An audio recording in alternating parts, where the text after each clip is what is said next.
దేవుని పరిశుద్ధమైన నామానికి మహిమ కలుగునుగాక. క్రీస్తునందు ప్రియ దేవుని బిడ్డలారా, ప్రభువైన యేసుక్రీస్తు వారి యొక్క మహిమ కలిగిన నామంలో మీ అందరికీ నా హృదయపూర్వకమైన వందనాలు తెలియజేస్తూ ప్రేమతో ఈ ఉదయకాల ప్రార్థన సమయమునకు మిమ్మల్ని ఆహ్వానిస్తూ ఉన్నాను. పిల్లరా, అందరూ బాగున్నారా? దేవుడు మనల్ని ప్రేమించి మరొక నూతన దినాన్ని మనకు అనుగ్రహించాడు. ప్రతి దినమున ప్రార్థనతో మన దినచర్యలను ప్రారంభించి దేవుని యొక్క సహాయాన్ని మనము కోరుకున్నప్పుడు ప్రభువు ఆత్మ మనకు తోడుగా ఉండి ఉన్నతమైన మార్గంలో మనల్ని నడిపిస్తుంది.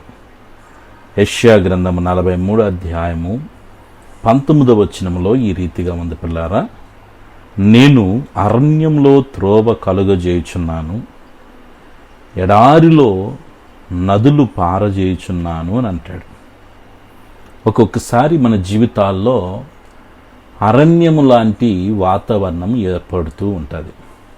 అరణ్యంలోకి మనం ఒక్కసారి ప్రవేశిస్తే ఏ దిక్కున నడిస్తే మనం గమ్యం చేరతామో మనకు తెలియదు. అది తూర్ప, పడమర, ఉత్తరమా, దక్షిణమా, ఏ త్రోవలో మనం వెళ్తే ఏదన్నా ఒక గ్రామానికో ఒక ప్రాంతానికో చేరతామో మనకు తెలియదు. ఎందుకనంటే పిల్లారా, అక్కడ అంత కూడా గుబురుగా ఉంటాయి కనుక ఆ చెట్ల మధ్యలో సూర్యరశ్మి కూడా పడటం చాలా కష్టంగా ఉంటుంది కనుక మనకు దిక్సూచి అనేది అర్థం కాని పరిస్థితిలో ఉంటుంది. ఒక్కొక్కసారి వాతావరణము మన నిజ జీవితంలో ఇలాగే ఉంటుంది.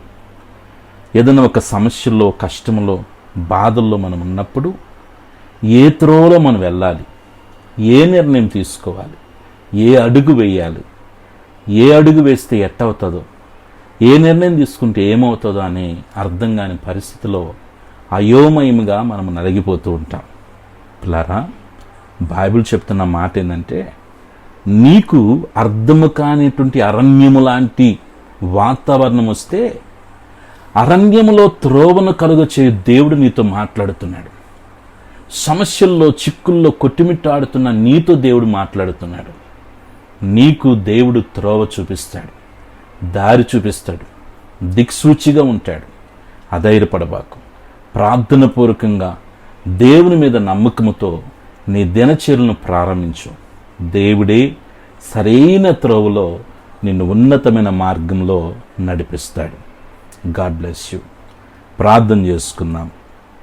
సర్వశక్తి కలిగిన దేవ, కృపగలిగిన తండ్రి, మీ పాదాలకు వందనాలు. మీ ప్రేమ కౌగిట్లో గత రాత్రంతీకుడు మమ్మల్ని కాపాడారు. సుఖమైన నిద్ర నుంచి వేకువను లేచి సజీవ లెక్కలో మమ్మల్ని చేర్చి మిమ్మల్ని స్తుతించే కృపను, భాగ్యాన్ని, ధన్యతను మీరు మాకు అనుగ్రహించినందుకు స్తోత్రాలు.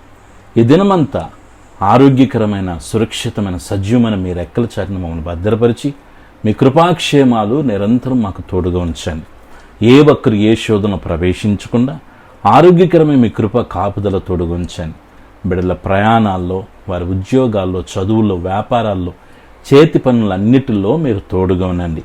వేటి కొరకే కనిపెట్టి ప్రార్థించి నిరీక్షించి ఎదురు చూస్తున్నారో అడుగుతున్న వాటికంటే, ఊహించిన వాటికంటే అత్యధికమైన కార్యాలు బిడల జీవితాలు చేయండి. యేసయ్యా, మీ రక్త ప్రోక్షణ నీ బిడల మీద, కుటుంబం మీద ప్రోక్షిస్తున్నాను. యేసు నామములో ప్రతి కుటుంబంలో అగ్ని రగులుగాక. అంధకార దుశ్శక్తులు, చీకశక్తులు, సైతశక్తులు, మాతశక్తులు, కంటికి కనిపించుకున్న పని చేస్తున్న ప్రతి దురాత్మను యేసు నామములో లయమైపోనుగాక.